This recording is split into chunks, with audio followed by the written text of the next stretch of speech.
Halo, leo katika video hii na mazungumzo haya nitazungumzia jinsi ya kujitibu kawa mwilini, jinsi ya kujitibu chawa wa mwilini. Hata kama umeteseka na tatizo hilo kwa muda mrefu sana, au una ndugu yako, rafiki yako, jirani yako, mtu yoyote yule ambaye unamfahamu ameteseka na shida hii kwa muda mrefu sana, mfikishie ujumbe huu, mfikishie taarifa hii kwamba anaweza akajiponya ndani ya dakika 5 tu. Haijalishi kateseka na shida hiyo kwa miaka mingapi. Ndani ya dakika 5 tatizo hilo litakuwa limeisha. Kana mimi katika video hii, kana mimi katika mazungumzo haya niweze kukufafanulia na kukupa tiba hiyo. Cha kwanza tuanze kwa kukiri. Mimi naona nisikiliza, tunapendwa na tunathaminiwa na ulimwengu. Mimi naona nisikiliza, tupo salama na tupo huru. Mimi naona nisikiliza, tunalindwa na nguvu kuu. Mimi naona nisikiliza, ni madereva wa miili yetu na viongozi wa akili zetu. Enyi malaika wa Mwenyezi Mungu, tunaomba mtusaidie katika hayo. Nitazungumzia jinsi ya kujitibu chawa mwilini, lakini pia niweze kuachambua kwamba ni kitu gani chawa mwilini, ni kitu gani. Chawa mwilini kwa lugha ya kigeni wanafahamika kama pubic lice. Ni moja kati ya aina 3 za chawa. Kuna chawa kichwani, kuna chawa kwenye nguo ambao ndio tumewazoea kama shuleni, mazingira ya mashuleni, wale waliosoma shule za bweni pengine wanapatikana sana huko. Utaona anakung'ata, anakimbilia kwenye kola, anakung'ata, anakimbilia kwenye nguo. Lakini chawa ambao naenda kuzungumzia hapa ni aina tofauti kabisa ya chawa na hao wa kichwani. Ni aina tofauti kabisa na chawa aina ya kwenye nguo. Hawa ni wa mwilini, wanakaa kwenye mwili, hawakai kwenye nguo. Chawa pia wanafahamika kama kaa kwa sababu wanafanana sana na kaa wale wa baharini. Jinsi ambavyo unamuona chawa yule wa baharini, ndivyo na chawa wa mwilini wako hivyo hivyo. Isipokuwa wa mwilini ni wadogo sana. Ndio mwingine hata kuona kwa macho ni shida. Chawa wa mwilini ni vimelea ambavyo vinakaa kwenye, vinajisikiza mara nyingi na nywele zako ambazo zipo sehemu za siri. Na pia ndio maana chawa hao wanafahamika kama chawa wa sehemu za siri. Wanapendelea sana kukaa kwenye vinyweleo au kwenye nywele za sehemu za siri, na mayai yao pia wanataga kwenye vinyweleo, wanataga kwenye nywele za sehemu za siri. Wanaweza pia kuenea sehemu nyingine kama mtu ana nywele mapajani, vinyweleo mapajani. Wanaweza pia kukaa katika kwapa, wanaweza pia kukaa katika ndevu, wanaweza kukaa pia katika mustachi, wanaweza kukaa pia katika nyusi. Wanaweza kuwemo pia na wakataga mayai yao. Kiukweli kuwaondoa chawa hawa kwa kujikuna, uwezi kuwatoa, uwezi tuseme uwezi, wanang'ang'ania sana, yani hawezi kutoka kwa kucha. Kwa maana ya kwamba mayai yao, kwa maana kwamba kwa kucha kama utabahatika kumkamata basi utamkamata yeye, lakini ukamkamata yeye na ukamtauka jikuna yeye akadondoka akatoka, lakini mayai yanayataga yanakuwa yamejishikiza na vinyweleo. Kwa hiyo kutoa kabisa yeye uamalize, labda ung'oe vinyweleo au unyoe, lakini bado pia utakuwa hujasolve tatizo kwa sababu wanakuwepo sehemu mbalimbali za mwili. Kwa hiyo utajikuta wewe ukinyoa ukifanya nini bado wamebaki kwa sababu hawaishi na mayai yao, ndio hivyo yanajisikiza na vinyweleo, labda ung'oe vinyweleo. Sasa utang'oa vinyweleo kama una vinyweleo mwili mzima ni ngumu. Kwa hiyo leo tutazungumzia jinsi ya kuwatibu. Lakini unaonaje tuseme kwamba hawa chawa wanaeneaje? Njia ambao wanaweza wanaenea, njia kuu kabisa ni kupitia kufanya mapenzi. Na ndio maana chawa hao wapata zaidi watu wazima kuliko watoto. Na chawa hao hawazuiliki kwa kuvaa kinga, kwa sababu kinga inakava sehemu ndogo tu ya eneo la mwili na sehemu nyingine za mwili zinagusana. Kwa hiyo chawa wanaenea kupitia migusano. Lakini pia kwa wapenzi ndio wapo hatarini zaidi kupata kama mpenzi mmoja nao hawa chawa. Lakini pia wanaenea kwa migusano ya ukaribu zaidi, mfano kama hivyo nilivyozungumzia wapenzi. Lakini pia kutumia kitanda kimoja na mwenye nao unaweza pia ukawapata kushare mataulo, kushare nguo, suruali, nguo za ndani na mtu mwenye hivyo vimelea wana enevu, kwa sababu hata hao hawaruki wala hawana mabawa, wanaenea kwa kutambaa. Kwa hiyo ni lazima kuwa na namna fulani kama hizo nilizoeleza hapo, kutumia taulo moja, kutumia nguo ya ndani moja, kushare kitanda kimoja, kuwa na ukaribu sana na mtu mwenye hao watoto au wadudu. Watoto pia wanaweza pata endapo watakuwa na ukaribu sana na mtu mwenye watoto, wanapakatwa kufanya nini. Lakini pindi unapoona wadudu wako watoto ni nadra sana, labda sijui waje. Utajuaje kwamba unao chawa? Kiukweli kujua dalili zake kwamba unao chawa na utapata miwasho mikali sana, hasa sehemu za siri, maana ndio upendelea kukaa huko. Lakini pia kama utakuwa unajichunguza vizuri, kama una miwasho na ukajichunguza vizuri na ukakuta kuna vidoti vyeupe katika sehemu zako za siri au katika vinywele vyako, katika nywele zako za mapajani, kwa wale wenye vinyweleo hivyo, miguuni, au ukichunguza vizuri sana unaweza ukaona vidoti vyeupe. Vidoti hivyo ni mayai, ndio mayai yao chawa. Na pia hali hiyo ya miwasho nilizungumzia sehemu za siri huwa inakuwa mbaya sana au inazidi sana wakati wa usiku, kwa sababu chawa hao wakati wa usiku ndio wapo macho sana, ndio wapo active sana. Lakini kama unahitaji kuwaona wadudu hawa, unaweza ukatumia kucha zako kuangalia pale panapowasha kwa ngua. Kwa macho unaweza ukaona kama ni kadoti tu au kadoa tu ambao kapo kwenye ngozi. Lakini ukikwangua na kucha utaona ni kitu kametoka kadogo sana. Kama utaangalia na utamulika kwa mwanga mkali, basi unaweza ukamuona huyo ni mdogo, ni kimelea kidogo sana. Kwa kawaida tu kuangalia hizi ngozi huwezi ukamuona kiurahisi. Lakini pia njia nyingine ya kumuona kwa urahisi ni kwa kutumia lensi ambayo inakuza vitu. Basi unaweza ukaangalia katika sehemu zako ambazo zinakusumbua miwasho, ukaona kwamba kuna kitu tofauti pale kinatembea au kinatambaa hivyo.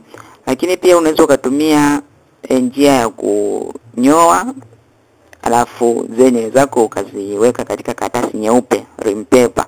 Chunguza pale kwenye rim paper, mulika na mwanga, nywele zako zilipo pale ambazo umezinyoa, basi utaona katika hizo nywele zako ulizotoa sehemu za siri zina vitu tofauti na nywele hivyo vidoti vyeupe, lakini pia vina hao wadudu au hivyo vimelea. Lakini pia inasemekana wengi ambao wana wadudu hawa pia wanaweza wakawa na maradhi mengine ambayo yanaenea kwa njia ya mpenzi. Kwa hiyo ni vizuri kumshirikisha mtu wako wa karibu, kumshirikisha na maanisha mpenzi wako, ili nao kama anao muweze kujitibu, lakini pia kuenda kuangalia magonjwa mengine yanayoenea kwa njia ya mapenzi. Inasemekana hivyo kwamba wadudu hao wanaambatana na magonjwa mengine yanayoenea kwa njia hiyo. Lakini pia ni wazo zuri kumshirikisha mwenzi wako, kwa maana ya kwamba ataweza kujitibu, ili na utakapokuwa umejitibu kwa tiba nayo kueleza hapa muda huu, wasiweze tena kukurudia. Ni vizuri mkajitibu wote. Jinsi ya kujitibu sasa. Jinsi ya kujitibu, utachukua mafuta ya taa. Mafuta ya taa ndio tiba nzuri kabisa na haraka kwa huo ugonjwa. Ndani ya dakika huo ugonjwa huu hata kama umekusumbua muda mrefu, ndani ya dakika 5 tu mpaka 10 wote wanakuwa wameisha, na wote wanakuwa wameparalyze, wamekufa. Wao wenyewe wanakufa na kauka kama vile wamepigwa radi chap tu. Kwa hiyo utapaka hayo mafuta ya taa katika sehemu ambazo unaamini wapo, hiyo sehemu za siri, au kwenye vinyweleo vya mapaja, miguuni, kwenye makwapa, kwenye ndevu, kwenye mustache. Kama hapo anakusumbua, basi paka pale mafuta taa, ndani ya dakika chache wote watakuwa wamekufa. Kwa hiyo kwa uhakika zaidi unaweza ukarudia zoezi hilo siku ya pili na ya tatu hivyo. Kuna matibabu mengine pia nje ya mafuta taa. Zipo dawa nyingi ambazo watu wanafahamu. Unaweza ukafanya research zako kwa binafsi, lakini pia hospitali ukienda kwa daktari ambaye anafahamu tatizo hilo, anaweza akakuandikia lotion maalum, pubic lice killing. Inaua au wadudu au baadhi ya lotion ambazo zina ingredients au zina viambatanishi ambavyo vinaweza vikawaua hao. Lakini pia baada ya kuwa umeshawaua mwilini mwako, umeshawatibu, basi ni vizuri pia ukafua nguo zako za ndani kwa maji ya moto, au nguo zako ambazo zinaweza zikawa na wadudu kwa maji ya moto, mataulo, mashuka, lakini pia ukapiga pasi na kwa vizuri. Lakini kama huwezi kutumia maji ya moto, huwezi kupiga pasi hizo nguo, basi zifungie kwenye mfuko wa plastiki au mfuko wa nailoni usioingiza hewa, zifunge mule ndani ya masaa 48, basi utakuwa umemaliza, maana hawezi kukaa sehemu ambayo isiyo na hewa. Kwa hiyo ukifunga kwenye mfuko wa plastiki, wanaisha wote au wanakufa wote kwenye hizo nguo ambazo wanakuwa wamo. Lakini pia kingine ambacho naweza nikasema kwa maana ya kwamba kwa upande wa kiroho au kwa mtazamo wa elimu za kiroho ni kwamba unavyoona nje katika maisha ya mwili, basi ndivyo ambavyo pia ndani katika ulimwengu usioonekana kupo hivyo. Kwa ni vizuri kama umejitibu hivi, basi ukatibu pia na nafsi yako, kwa maana ya kwamba ukatafuta msaada wa kutibu ndani yako, kwa sababu haya unayoona ni nje ni matokeo ya vile ambavyo upo ndani yako katika ulimwengu usioonekana. Kwa hiyo maana kama umpata vimelea katika ulimwengu unaoonekana, maana yake ni kiashiria kwamba katika ulimwengu usioonekana una shida. Kama kuna vitu vimejiattach na wewe, vimejiunganisha na wewe, vinakunyonya katika ulimwengu wa mwili, basi pia ichunguze kwa umakini sana. Huenda kwenye ulimwengu usioonekana pia kuna vitu vimejiattach na wewe na vinafanya. Kwa hiyo kama uhitaji, mfano kama hivi hatuhitaji chao mwilini, hatuhitaji pubic lice, tumejitibu, basi pia tibu nayo. Au wakati unajitibu chao mwilini, unaweza pia ukaambatanisha na maombi yako maalum, kwa maana ya kwamba ukajiombea, ukaombea mafuta taa, basi utakuwa ukajiombea kwa imani yako. Kwa imani yako yoyote ile inafanya kazi, imani yako. Au pia kama utapenda kutumia vitu ambavyo vimeombewa na watu wengine, ukachanganya na mafuta yako ya taa. Vitu ambavyo vimeombewa na watu wengine ni vingi, inaweza ikawa maji, inaweza ikawa mafuta, inaweza ikawa kwa imani zozote, tamaduni, watu wa tamaduni zenu huko, mnajua jadi zenu, mnaishi vipi, basi tumia, changanya ili uweze kupiga ndege wawili kwa jiwe moja. Kwa sababu ukijitibu tu mwili wakati nafsi yako hujitibu, ugonjwa huu utarudi kwa namna nyingine. Unaweza usirudi kama chao mwilini, ukarudi kama kitu kingine. Kwa unaweza kujikuta leo unatibu hili, umaliza kama hivi nimekuelekeza paka mafuta taa, tatizo linaisha, lakini ukashangaa kesho na kesho kutwa tena linaibuka jambo jingine. Kwa hiyo jifunze kwanza kutibu nafsi, ndio uweze kutibu matatizo, uje utibu matatizo ya mwili, au tibu vyote, nafsi na mwili, kwa sababu anzia vitu ambavyo huwa vinatokea, au chanzo cha vitu, ndio uje utibu matokeo. Kwa hiyo kutibu chao mwilini kama vile umekata tu matawi, mzizi siku zote huwa ni kutibu nafsi. Tibu nafsi yako, hautaona changamoto zote zinakusumbua katika maisha haya ya mwili.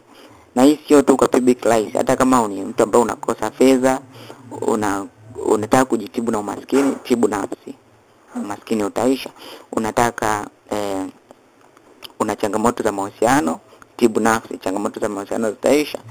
Una changamoto ya maradhi, chochote wewe tibu nafsi. Yaani ukitibu nafsi, mwili huku unakuja unaponya automatic. Au zinakuja tu zinatokea nje katika maisha, vitu tu utaona tu vinakaa sawa wenyewe, kwa sababu maisha siku zote yanaelekea katika uponyaji, yanaelekea katika njia ya uponyaji. Kwa hiyo ukitibu nafsi unakuwa kwenye njia tunaweza unakuwa kwenye njia mteleza, yani unakuwa kwenye njia rahisi sana ya kutatua changamoto zako karibu zote za maisha, ziwe magonjwa, ziwe vimelea kama hivi, ziwe ukosefu wa nini na nini, iko hivyo kiufupi. Kwa hiyo nashukuru sana kwa kunisikiliza.